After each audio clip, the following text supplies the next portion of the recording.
अखिल भूमंडलीय सर्वशिरोमणि मुनि समाज के संस्थापक आदि मुनीश्वर योगेश्वर सद्गुरुदेव शिव मुनि महाराज की जय। उपस्थित मुनि वृंद, साधु सज्जन वृंद, संत वृंद, साधक वृंद, आध्यात्म ज्ञान के जिज्ञासुओं और प्रेमियों, सभी श्रोता वृंद, आप सभी को मेरा कोटिशः नमन, सप्रेम जय जीव। तो आध्यात्मिक चर्चा चल रही है और हम लोग सद्गुरुदेव शिव मुनि महाराज रचित ग्रंथ यजुर्वेद सूक्ष्म के अंतर्गत आज अध्याय 4 पर चर्चा करेंगे। शीर्षक दिए हैं सद्गुरुदेव शिव मुनि महाराज वेद के आश्चर्यजनक शब्द। पहले मंत्रों को पढ़ लेते हैं ना। यजुर्वेद अध्याय 40 मंत्र 12, 13, 14। अंधम तमः प्रविशन्ति ये अविद्यामुपासते ततो भू इव ते तमो य उ विद्यायान रताः अन्य देवाहु विद्याया अन्य दाहुर विद्याया इति शुश्रुम धीराणां ये नतस्त्वचक्षिरे विद्याम च अविद्याम च यस्तद्वेदो भया सह अविद्यायां मृत्युम तीर्त्वा विद्यायामृततः शुनते। यह अजुर्वेद 40 अजुर्वेद अध्याय 40 मंत्र 12, 13, 14। इन मंत्रों का अर्थ तो बहुत ही स्पष्ट है, सरल है और सुगम है। कठिन और आश्चर्यजनक अर्थ है विद्या और अविद्या का, है ना। सद्गुरुदेव बतला रहे हैं इन मंत्रों का अर्थ तो बहुत ही स्पष्ट है, सरल है और सुगम है। कठिन और आश्चर्यजनक यदि है, आश्चर्यजनक अर्थ है तो विद्या और अविद्या का। इन मंत्रों में विद्या और अविद्या का प्रयोग इस रूप में हुआ है कि थोड़ा भी विचार करने पर यह प्रकट हो जाता है कि यहाँ इन मंत्रों में जो विद्या और अविद्या शब्द आए हैं उनका साधारण अर्थ नहीं है जो संसार में प्रचलित है। संसार में विद्या मतलब ज्ञान, अविद्या मतलब अज्ञान हम लोग जानते हैं, पर इस मंत्र में इसके अर्थ ऐसे नहीं है, है ना। अगर ऐसे अर्थ किए जाए तो आगे बतला रहे हैं गुरुदेव, है ना, उनका साधारण अर्थ नहीं है जो संसार में प्रचलित है। वेद की भाषा के शब्द प्रायः अपना विशेष अर्थ रखते हैं, पर यह अर्थ भी आश्चर्यजनक होते हुए भी व्याकरण के विरुद्ध नहीं है। पहले हम विद्या का ही अर्थ करके मंत्रार्थ लिखकर इसके पश्चात विद्या और अविद्या का विशेष अर्थ बतलाने का यत्न करेंगे। पहले मंत्र के शब्दों का अर्थ करेंगे। मंत्र के शब्दों का अर्थ गुरुदेव कर रहे हैं। यजुर्वेद अध्याय 40 श्लोक 12 मंत्र का अर्थ। ये अर्थ दिए हैं जो लोग अविद्या की उपासते उपासना करते हैं, ते वे अंधम तम, है ना, अंधम तम आवरण करने वाले या अवनति को रोकने वाले घोर अंधकार को प्रविशन्ति प्राप्त होते हैं। और ये जो लोग विद्या में रताः आसक्त हैं, रत हैं या फंसे हुए हैं, ते वे लोग ततः उससे भी भूयः इव बहुत अधिक तमः उन्नति को रोकने वाले अंधकार को प्राप्त होते हैं।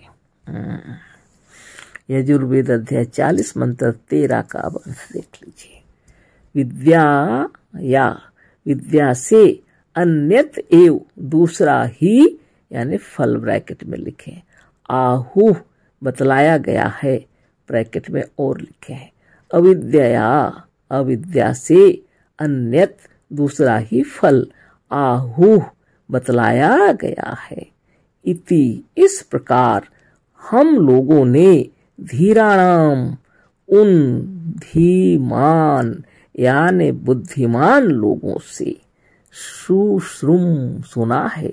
ये जिन लोगों ने तत् उस विषय को न हम लोगों को विचक्षिरे खूब विवेचन करके समझाया था।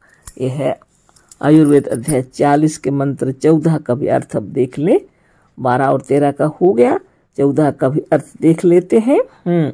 शब्दार्थ है यह तत् उभयम, जो इन दोनों को अर्थात विद्याम च विद्या और अविद्या को सहवेद साथ साथ जानते हैं, दोनों के महत्व को समझकर दोनों से काम लेते हैं। अविद्याया वह अविद्या से मृत्युम तीर्त्वा मृत्यु को पार करके विद्या विद्या से अमृतम अमृत को अश्नुते प्राप्त करता है। तीनों मंत्रों का भावार्थ भी यहाँ गुरुदेव दिए है ना। तीनों मंत्रों का भावार्थ, जो लोग अविद्या की उपासना करते हैं वे आवरण करने वाले घोर अंधकार को प्राप्त होते हैं, और जो लोग केवल विद्या में आसक्त हैं, रत हैं या फंसे हुए हैं, वे लोग उससे भी बहुत अधिक उन्नति को रोकने वाले अंधकार या अज्ञान को प्राप्त होते हैं। यजुर्वेद अध्याय 40 मंत्र 12 का ये अर्थ है। गुरुदेव लिखे हैं जो लोग अविद्या की उपासना करते हैं। अब अर्थ यहाँ बाद में सुंदर से दिए हैं, तो हम भी वैसे ही बताएंगे अभी, नहीं तो गुरुदेव की बातों को जिस तरीके से सद्गुरु रखे हैं वो गड़बड़ा जाएगा, है ना। तो जो लोग अविद्या की उपासना करते हैं, गुरुदेव कह रहे हैं, जो लोग अविद्या और असाधारण ज्ञान नहीं, यह आश्चर्यजनक शब्द है। तो अविद्या में वो अज्ञान की बात न करें, अगर करेंगे तो यह नहीं होगा, है ना। जो लोग अविद्या की उपासना करते हैं वह आवरण मतलब ढकने वाला हो, करने वाले घोर अंधकार को प्राप्त होते हैं। और जो लोग केवल विद्या में आसक्त हैं, अब बताइए, जो लोग केवल ज्ञान में आसक्त हैं, रत हैं या फंसे हुए हैं, वह लोग उससे भी बहुत अधिक उन्नति को रोकने वाले अंधकार या अज्ञान को प्राप्त होते हैं। अब सोचिए, यदि विद्या के उपासना करते हैं तो भी अंधकार में फंसे हुए हैं, यानी आवरण को ढकने वाला अंधकार बता रहे हैं।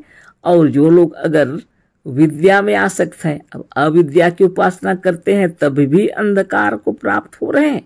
और यदि विद्या के में आसक्त और रत फंसे हुए हैं, रत हैं यानी फंसे हुए हैं, वो लोग उससे भी बहुत अधिक अंधकार जो उन्नति को रोकने वाला है, उस अंधकार को अज्ञान को प्राप्त होते हैं, लिखा है। बताइए, गुरुदेव बाद में आगे सुंदर से समझाए हैं, अभी इसको सुन लीजिए। और आगे है अध्याय 40 का मंत्र 13। विद्या से दूसरा ही फल बतलाया गया है और अविद्या का दूसरा ही फल बतलाया गया है। इस प्रकार की बातें हम लोगों ने उन धीमान या बुद्धिमान लोगों से सुना है, जिन लोगों ने इस विषय को खूब विवेचन करके समझाया था। यही है, विद्या से दूसरा ही फल बतलाया गया है और अविद्या का दूसरा ही फल बतलाया गया है। इस प्रकार की बातें हम लोगों ने उन धीमान यानी बुद्धिमान लोगों से सुना है। धीमान या बुद्धिमान लिखे हैं गुरुदेव, लोगों से सुना है जिन लोगों ने इस विषय को खूब विवेचन करके समझाया था। आगे गुरुदेव तो समझा ही रहे हैं, अभी आप धैर्य रखिए। यजुर्वेद अध्याय 40 मंत्र 13 ये हो गया आपका। अभी 14। अतः जो इन दोनों को अर्थात विद्या और अविद्या को साथ साथ जानते हैं, अर्थात दोनों के महत्व को समझकर दोनों से काम लेते हैं, वह अविद्या से मृत्यु को पार करके विद्या से अमृत को प्राप्त करते हैं। इस मंत्र का अर्थ है आयुर्वेद अध्याय 40 मंत्र 14।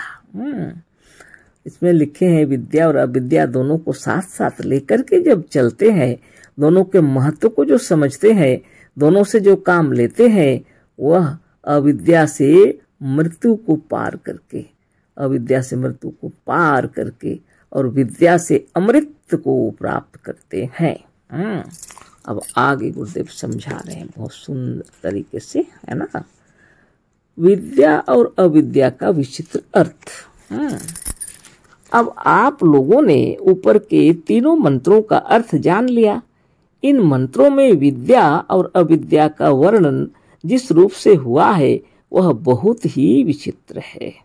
संस्कृत की वर्तमान साहित्यिक भाषा में विद्या और अविद्या का जो अर्थ समझा जाता है उसमें इस मंत्र के विद्या और अविद्या शब्द का अर्थ सर्वथा भिन्न है। वर्तमान संस्कृत की साहित्यिक भाषा के अनुसार या उसके शब्दकोश के अनुसार यदि इन दोनों विद्या और अविद्या शब्दों का अर्थ किया जाए तो कुछ नहीं बैठेगा, अर्थ है ना। देखो ऊपर के मंत्र, पहले मंत्र में कहा है कि जो लोग विद्या में रत हैं या उपासक अनरत हैं या आसक्त हैं वह बहुत अधिक उन्नति को रोकने वाले अंधकार को प्राप्त होते हैं।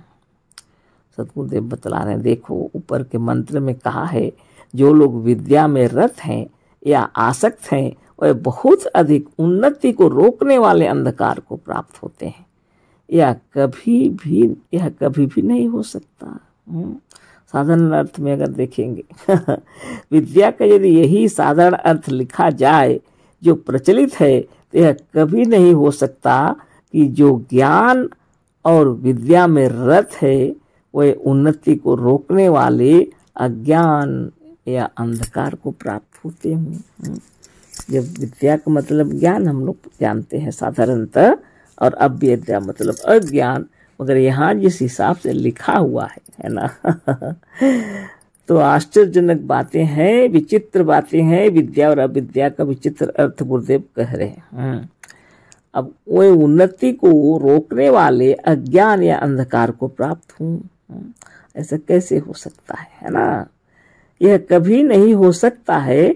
विद्या का यदि यही साधारण अर्थ लिखा जाए जो प्रचलित है तो यह कभी नहीं हो सकता कि जो ज्ञान और विद्या में रत है वह उन्नति को रोकने वाले अज्ञान या अंधकार को प्राप्त हों।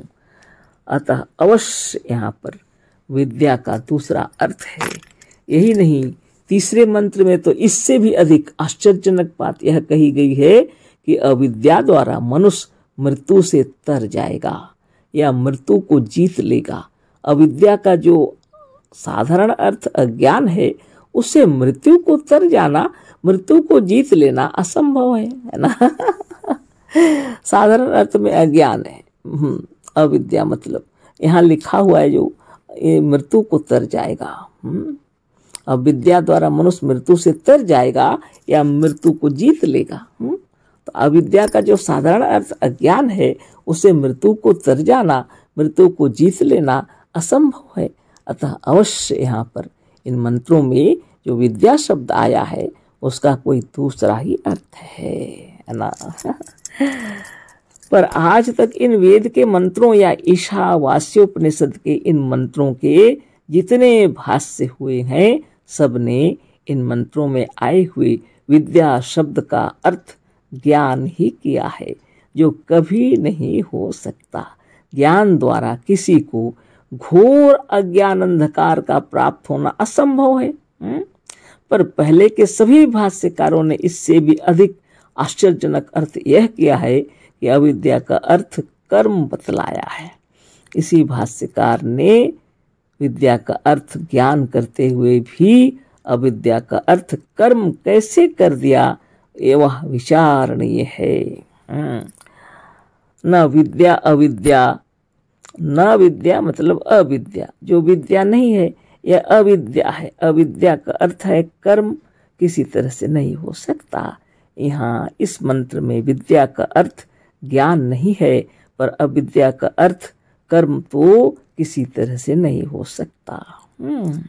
यहाँ इस मंत्र में विद्या का अर्थ ज्ञान नहीं है, पर अन्यत्र या संस्कृत की साहित्यिक भाषा में विद्या का अर्थ ज्ञान होता है, पर अविद्या का अर्थ कर्म तो किसी तरह से नहीं हो सकता। घोर अज्ञान अंधकार में पड़ा हुआ जड़ कोई कर्म नहीं कर सकता। बिना ज्ञान के, बिना उस कर्म प्रणाली की जानकारी या बिना उस कर्म से संबंध रखने वाले विषय के ज्ञान के कर्म नहीं हो सकता। तो कल फिर चर्चा करेंगे, गंभीर विषय है ना।